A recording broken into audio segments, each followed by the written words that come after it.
Hi, I'm Mark Rosano, founder and CEO of C6 Capital Holdings, coming to you from Primary Vision Network. Today in the Economy Show, we have a lot of things to discuss. We're gonna talk about the whatever the circus is that is now the stock market, and why is it happening, and what is really causing this. Then we're going to go deeper into U.S. economic data and break it up into two different parts, because there's a lot of data that came out, and we're going to look at not only the U.S. dollar and inflation in part two, but also, and then in part three, we're going to look at the jobs market, the labor market in general, and then what is happening with hours worked and some of that retail spending.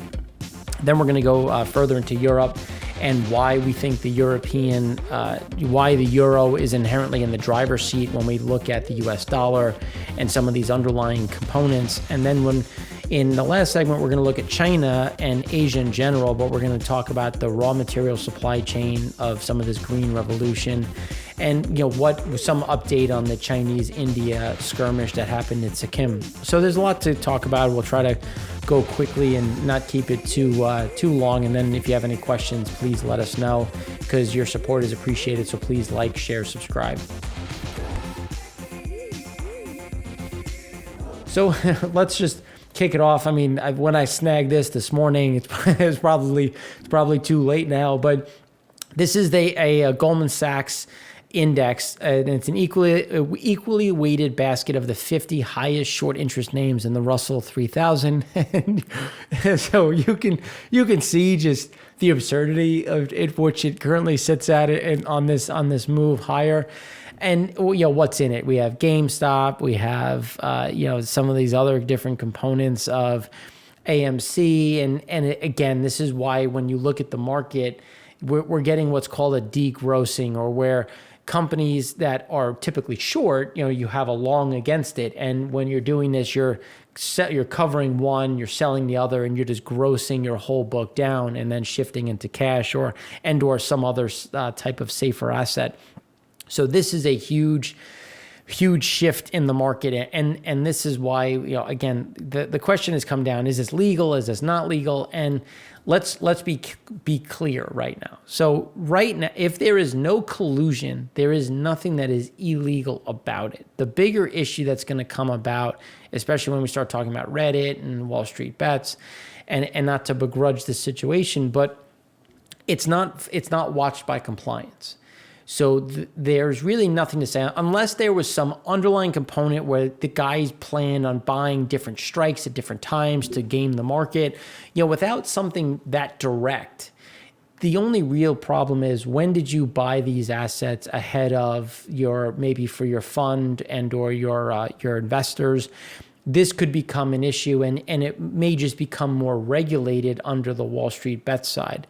So again, that's just, is this something that's going to be factored by compliance? We'll have to go into the compliance dockets to make sure that it can be tracked, and then those conversations can be saved. And these are things that are going to happen. But in terms of what it actually caused, it was your typical short squeeze. I mean, anybody who's shorting a stock with 147% short interest, I mean, what did you expect was going to happen? I don't know. This is something where you go back and forth, and it's just going to be a matter of what does the regulation look like going forward. Unless there is straight collusion, then again, these are things that will have to be discussed and looked through. But this is just looking at some of these different components so far. And then, is this the biggest short squeeze in history, the Russell 3000 index versus the most shorted stocks? Again, we can see how this is a huge divergence. But again, it's not something that is overly surprising given the amount of liquidity in the market, the amount of things that are just happening on the retail side. The fact that all these guys are using leverage, they're using options. By doing options at the money, you're creating the person on the other side who has to go out and delta hedge, and then you're getting a gamma event by essentially just gunning this so fast, because gamma is the rate of change of delta, and delta is the stock. So the rate of change of the stock price is going to drive the gamma component. So when you get this huge surge up of delta, your short and gamma goes exponentially, and then you have to run out and buy more delta and or aka stock. So again, this is where we're seeing these massive moves that are just continuing to just push the market in one very big direction. Now, is this the last hurrah of the bubble? I don't know. I mean, anybody who looks at this is like, we're in a bubble. It's like, yep, yeah, we're in a bubble. But when does that pop? When does that end? Nobody knows. But these are things that we're watching and now, the Fed came out today. They're talking about what they're doing. They kept the rate unchanged, shocking, but they're taking away the repo benefit at the end of this month because nobody's using it because they're buying bonds. If I have the option, if I'm a bank and I'm short $50 billion and, am I going to go into the repo market, or will I just sell some of my bonds to the Fed and collect cash? So I can either borrow or collect cash. Well, I'm going to collect cash. So again, this is why this is not overly surprising. But positioning matters. So when we look at the positioning, investors are still in small caps. Global equities remain a big component when you look at just risk on. This is complete risk on. No fear in the market. Everybody's long. Pile in. Don't be short. If you're short, you're an idiot and you're going to get blown out. And this is where those positionings are coming in. So we have to think that, the pendulums always swing too far to one side, and just tread with caution is the only thing that you can say as you get this degrossing, as you get some of this commentary, which I don't think is really surprising out of the Fed. When you see inflation picking up, when you start to see some of these economic issues, now they're talking about vaccines where, a lot of the at least in my view, which I think is becoming a bit more common, is that the vaccine rollouts will be slower than the market initially expected. There's going to be hiccups, and this is going to delay some of the normalcy that we've seen in general, pre-COVID. Now, when we look at this unprecedented flow in ETFs, it's targeting a bit more inflation assets. We saw a pretty big bearish bet coming out of Asia, totaling about $5 billion, looking at an increase in rates. So the bet was a $5 billion bet where you buy puts, sell calls, essentially this bearish move that you're going to get prices going down and interest rates going up, as we come into today's Fed event. So again, these are things that are going to have to watch, but the inflation is going to be a big factor, especially when we start talking about the dollar, euro, who's in the driver's seat. Shocking, it's euro, not so much the dollar at this point. But we'll kind of tease that out a bit more in the fifth segment. Now, the fourth segment. Now, when we look at the extremes, again, looking at puts and calls, so you can see calls, and this is from probably 2 days ago. So just think about how long ago this was, and why we continue to see this call volume to the upside. Again, creating this need to buy delta, this need to buy this gamma component, which is really driving where some of these flows are going. And now, how is it being done? Well, this is a great look at just margin debt. So it's all being pulled out of margin debt in general, because you're borrowing on the margin. When you buy calls, when you short stock, you're inherently on levering up. So when you consider about, well, why are people going to be rushed to cover shorts? It's because you're going to get a margin call, and this is where it is. When you're borrowing on margin, you're going to get that margin call, and when you do that, you either have to meet that call or you have to liquidate the position. And this is where we saw, Melvin Capital got that cash inflow, again, meeting those margin calls. This is going to become a much bigger problem as we start to filter through the noise, and you see these just running at some of this these levels. And then this is, I thought this was a funny chart, looking at just where is margin debt and what levels, and you can see the massive surge and how many billions this is. And typically when you get a margin account, you have to prove that you know what you're doing, prove that you have the backdrop, the understanding, and really a lot of that has become very lax. And this comes to, where does the SEC step in? How are these margin accounts being approved? And at what point do you kind of come in and say, we need to tamp this down? But to be in an open forum. And it's important to understand Twitter, right? So Twitter, Icon came out and was saying a lot of things on Twitter that really should have been disclosed. So there was a question of, is he going to get in trouble? But no, the SEC turned around and said, Twitter is a cleansing agent. It reaches a wide enough distribution that you can announce something on Twitter and you are cleansed from a compliance standpoint. Right now, could they say that about Reddit? Could they say that? The answer is maybe. There's no reason. I think 2.8 million people are now following it. There's no reason you can't get that cleansing component, because they did it for Icon when he was trying to generate a short squeeze, if you will, against Ackman and Herbalife. Like, again, this we've seen this before. This is not the first time this has happened.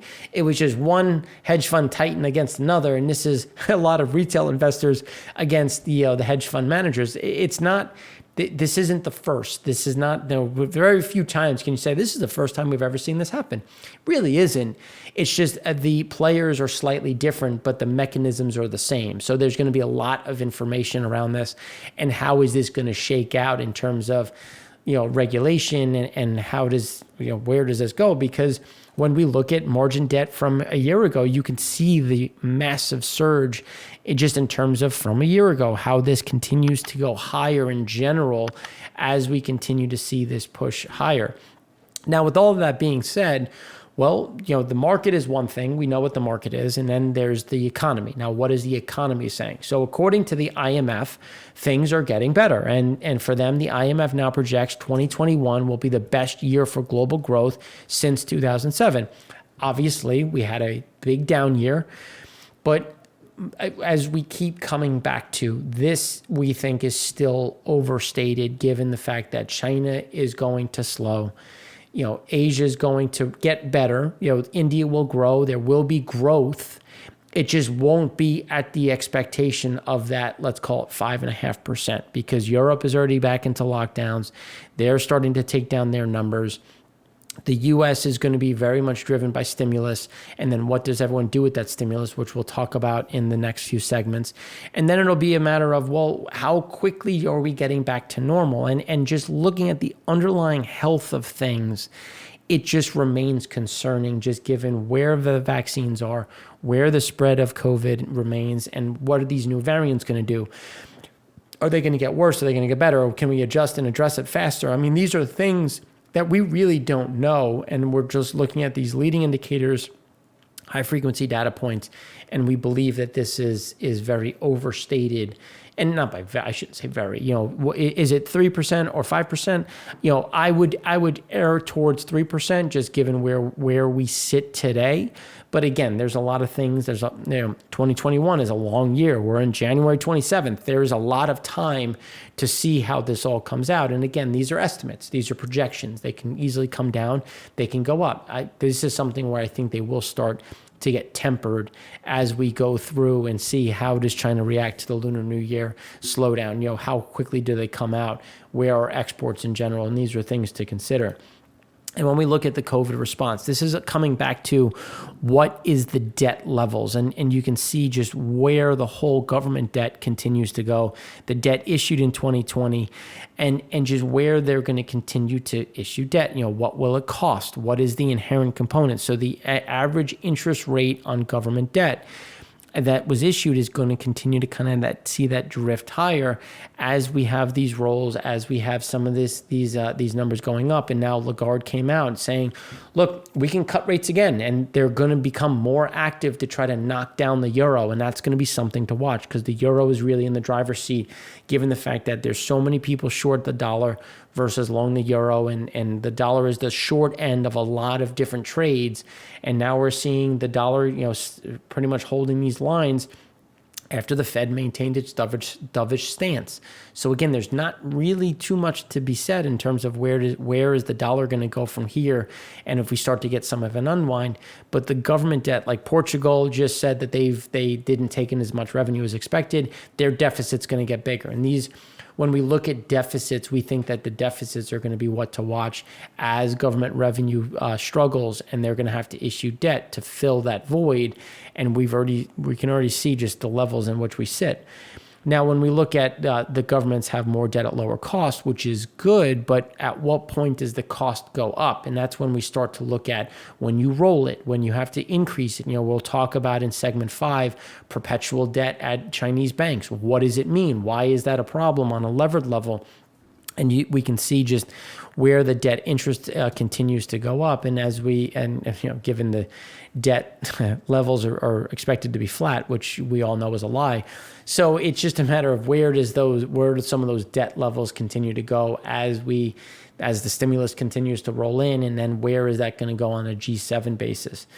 And then, what are the 3 different scenarios? So the baseline, and then where do we get when we get a shock? And that's where I think again, it's hard to say when we've been in such a bond bull market for 40 some odd years. So it's hard to say what does a shock look like, because we've just seen perpetual, movements lower in prices. And that's obviously when you look at prices going up, interest rates come down.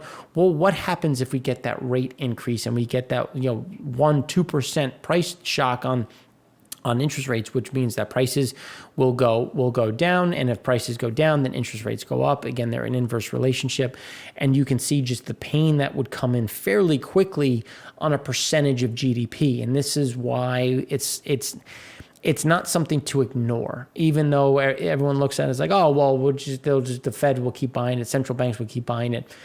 But we need to look at what is the backdrop, how is this going to impact not only the cash side, but also the percentage of GDP. Again, coming into margin, coming into leverage, looking at where people are. And if you look at the retail side, how much money could be lost because if you're borrowing on margin, you don't just go to zero, you go to negative.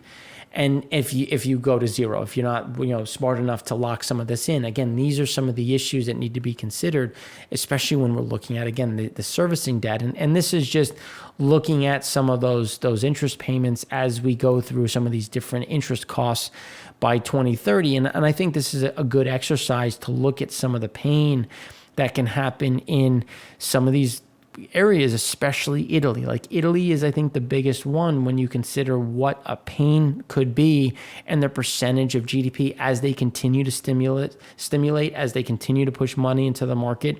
Look at the US. Like, you're talking about a real problem if we get this shock to the upside of this 200 basis points.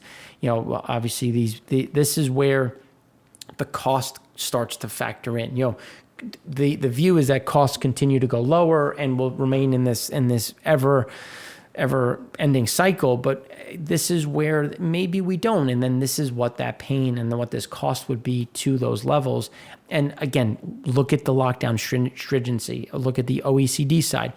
We're getting more lockdowns. We're getting more restrictions. As more restrictions go up, you have to issue more debt. If you issue more debt, well, then it's going to have to get rolled. It's going to have to get paid off. And then at what point do people say, look, you can't keep borrowing more than you're taking in as revenue, because you're not only rolling, but you're increasing the debt. So again, this is that ever-ending component as the lockdowns get worse, which will put more pressure on just economic activity. Again, coming full circle back to what does the underlying economy look like? And this is where we continue to see those pains. And when we look at this is total non-financial debt in the economies as a percentage of GDP. And we continue to see just these moves going up on just an aggregate basis. And this is only through 2020. So again, these are the levels that continue to go up and will be a pressure going forward as the US, EU, UK are trying to build those vaccine portfolios. What does that portfolio look like? Billions of doses, orders, and options. So you can see just where the US is levered to Pfizer, levered to Moderna, Oxford, and to a smaller part, J&J, where the EU has a bit more of a balanced approach, but the delays in some of these are becoming a much bigger issue when you think about how quickly can they reach their vaccination. Germany has talked about limiting exports in order of AstraZeneca. You're seeing some problems of, well, what is the efficacy? We've seen commentary out of Nordic countries that it's not as effective as expected in 65 plus and especially 80 plus. Israel has talked about that it's effective, but it's not what was promised. And again, are we going to go down the flu route where you're always kind of chasing this dream and you're really never getting, if you have a good flu vaccine, it's 50% accurate. If you have a bad flu vaccine, it's 20% accurate.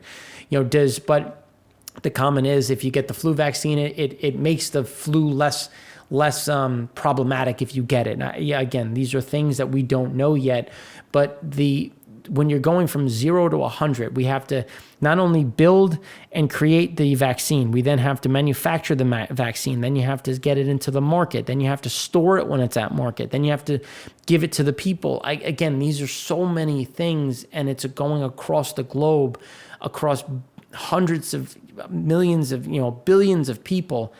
There's going to be hiccups, there's going to be problems, and that's why we continue to remain cautious on how quickly we can get some of these vaccines into the market. And then the problem is who's going to take it. Pfizer, Moderna have the most confidence, but this AstraZeneca is starting to come under question. We're seeing more uncertainty about it. How quickly can it come back? And that's why the Pfizer, Moderna are seeing more pull on some of their products. They're seeing more pull on some of their supply chains to get these into market, because there is a confidence component versus some of these others, which just don't have the same type of they don't have the same type of excitement, which is going to be a problem of how quickly people come into the market.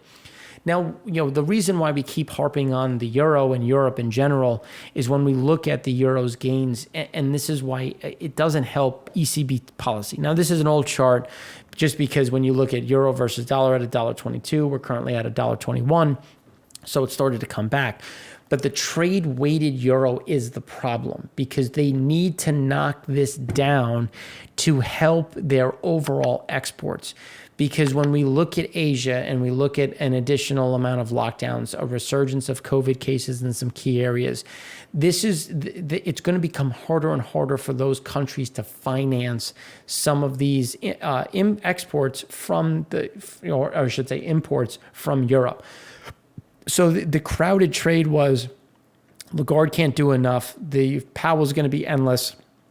We're going to see some increase in terms of where things are going. Like Powell's saying, we'll aim for inflation moderately above 2% for some time. Well, inflation is going to be an inherent problem if we don't get wage inflation, which we'll talk about in the labor market and the job market in general.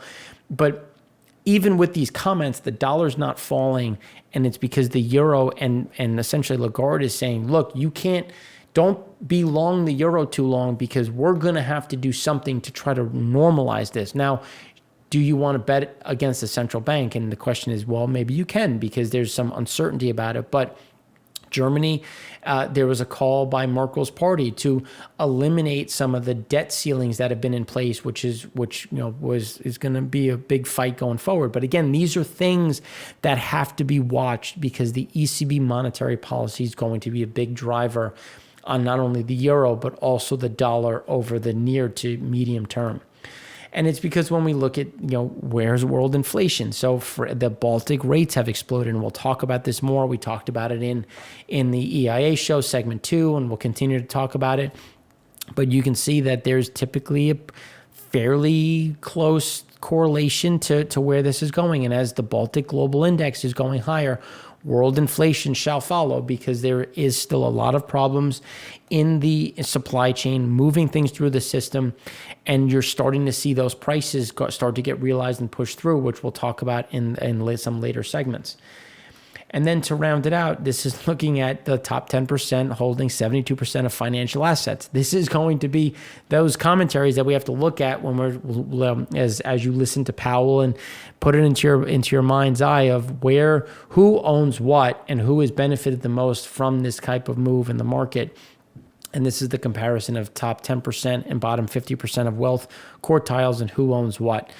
So clearly, 72% of financial assets are owned by the top 10%. And when you think about the bottom, you're talking about almost 2%. So again, this is this inequality, the social immobility that we've been talking about, that will remain kind of that overarching theme and problem as we look at what is a recovery, how imbalanced is it, or the K-shape that everybody likes to talk about.